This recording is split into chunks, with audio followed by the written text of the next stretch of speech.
Hello Internet, it's Red Panda Gamer here for another episode of Play or Pass, the internet review show where I play a bit of a game and tell you whether or not you should play it based on that little bit of gameplay.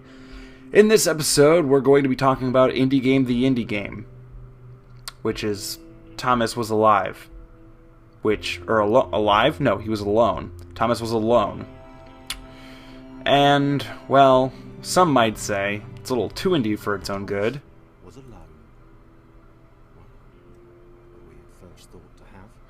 While some people may refer to it as Indie Game the Indie Game, or that's something I just made up, it's actually really, really good. And although it is very much indie, I absolutely love it. Thomas Was Alone. So we have this British narrator because if Little Big Planet and Hitchhiker's Guide to the Galaxy and anything else that's ever had a British narrator has proven anything, British narration in video games or really any form of media is the greatest thing you can do for your piece of artwork, and this game is no exception.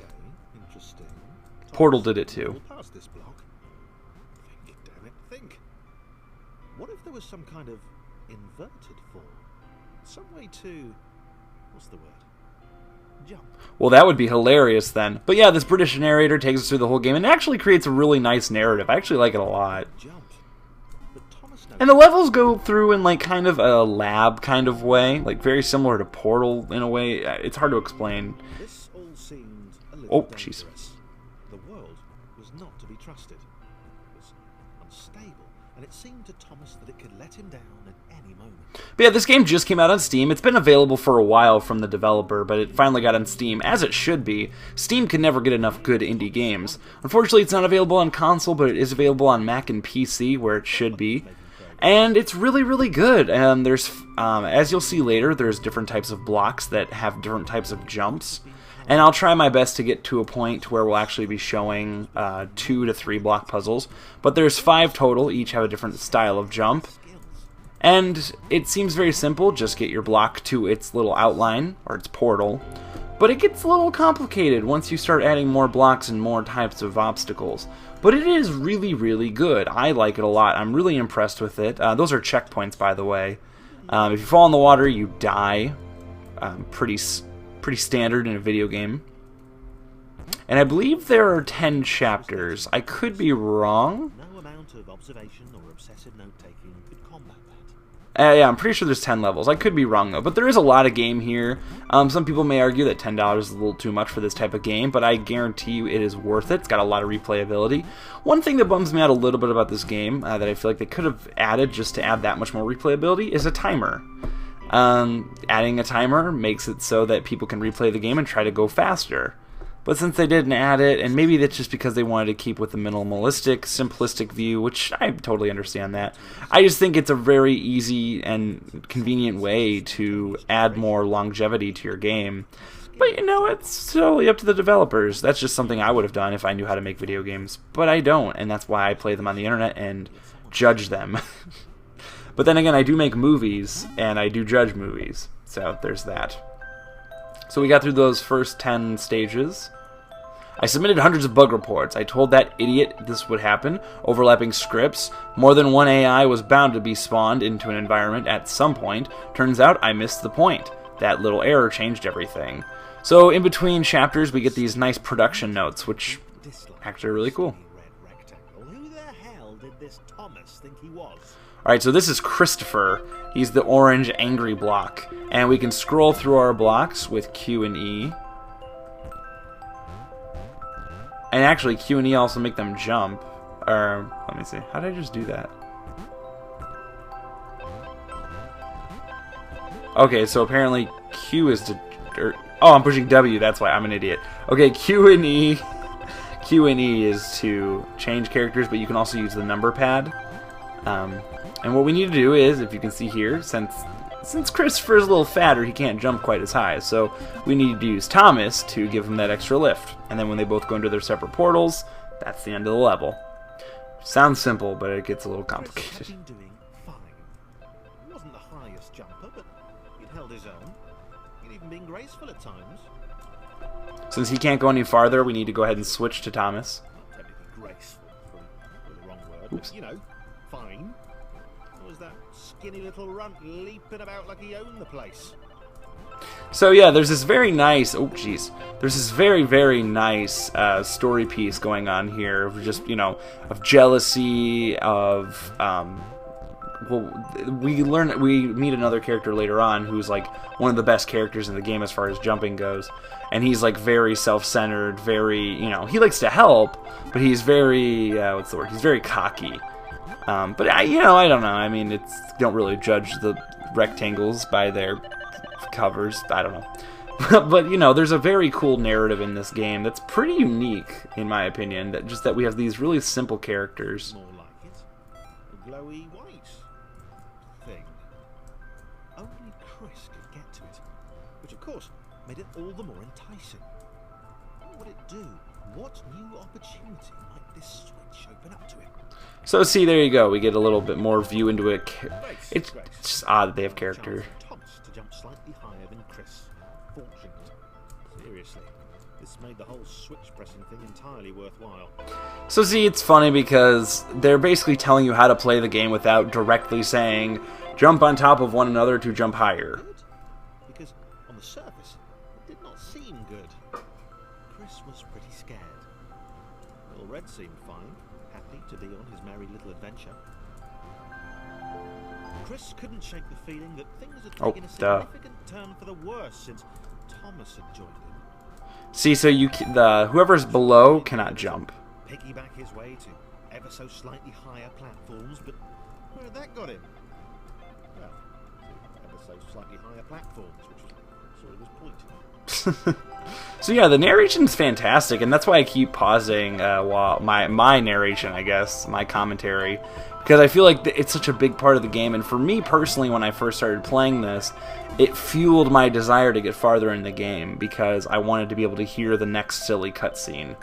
It's not really, I know there's some Let's Plays out there of this game, and I really don't see how you can Let's Play this game, just because, the voice acting is the best part of it, in my opinion. Together, a brave fellowship of quadrilaterals on a quest for greatness. See, like, that's funny to me. I don't know. Maybe it's just because I like nerdy humor, but it's funny. Observation that Thomas was doing which grated. Every time Dang it. he saw something vaguely new, Chris would hear a satisfied little from the vaulting idiot. It's just Chris is such a dick. If only for a few levels. Alright, so now we have this area where their paths get split into two. I mean, we've seen this a little bit, but now we have a first actual really good example of them being split into two. But yeah, as far as platforming goes, I mean, take away the amazing score, take away the great narrative, take away the great narrator, and what you still have is a really solid platformer. I mean, the controls in this game are really great. And something else I really appreciate that the designer of this game did is they could have just made the shapes, they could have just made the obstacles, but there's a lot going on in the background, there's a lot going on in the foreground, and the light mechanic that they chose to use in this game is really, really cool. Also, we're going to get introduced to a new character here. John knew. He knew that this was his chance. A moment to shine. This was game day. So there you go, we have John, who can jump unbelievably high, and he's very skinny, so there's going to be some places he can get to that the others can't. Now the way you do this, and maybe I'm wrong, maybe there is an easier way to do this, but this is how I figured it out. You can just jump right there, and right there. So you don't have to necessarily be right on the shape of your target, but you have to do close. Room to show off his exceptional skills. As it was, he was trapped on the wrong side of these little dot things. So see, he's kind of a dick. He's just trying to show off, but rightfully so. He's freaking awesome. And look at that jump. And he's really fast. So this game, like I said, is $8.90. It's $8.99 right now on Steam because it's 10% off. It's $9.99. You can get it on Steam. You can get it on Desura. You can get it from the actual website. Open space, and it smelled of Oh, oops. All right, sorry. We have to just go through this with John. To put his training to use time to show those little dots how it was done. But this is what I'm talking about. See that lighting mechanic? Like, see the shadow that John's making? It's really cool. Let the little dots catch Oops. up with him. John cared for his new allies. So he cares, but he also likes showing off. The sympathetic expression noticed in the mirror Oops. all these years. So yeah, you can see when you die your character. But see, that's the thing. There's so much attention to detail. See the like little smog rolling or fog rolling up from the water, and when you go into the water, it's not like you just die. There's little flakes of you that get left over. It's the little things in this game. It's great. Like I said, it's a minimalistic game, and when you're making a minimalistic game, you have to really make sure you add the small details because that's what makes this game great. So, like I said, it's $9.99 on Steam. You can also get the soundtrack. I don't know how much it costs, though. Sorry for those of you who are interested. I will put links to both in the description below. I say play. I think this game is actually really, really fun. I think it's really, really unique, and I really enjoy it. I know it might not be everyone's cup of tea, but it is a really, really neat, fascinating game, which, I mean, what more do you want?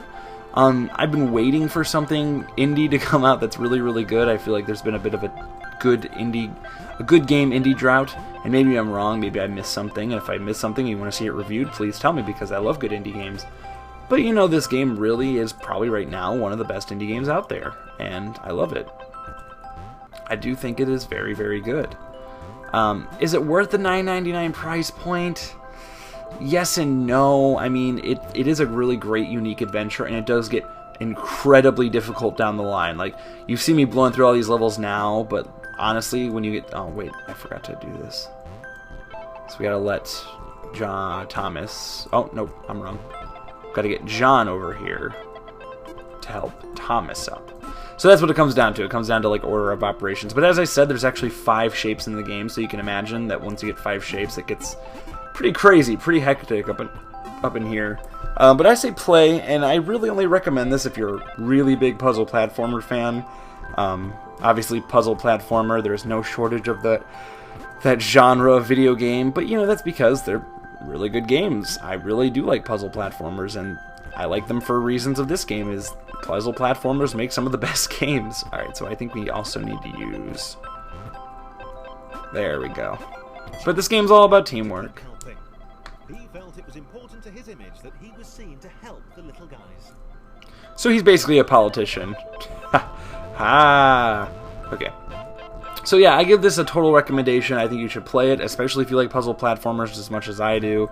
If you don't like puzzle platformers, obviously stay away from this game, but it seems that puzzle platformer is a pretty loved genre on all sides. And genre, not genre. That's actually a pet peeve of mine, and it's one of the things I end up doing all the time.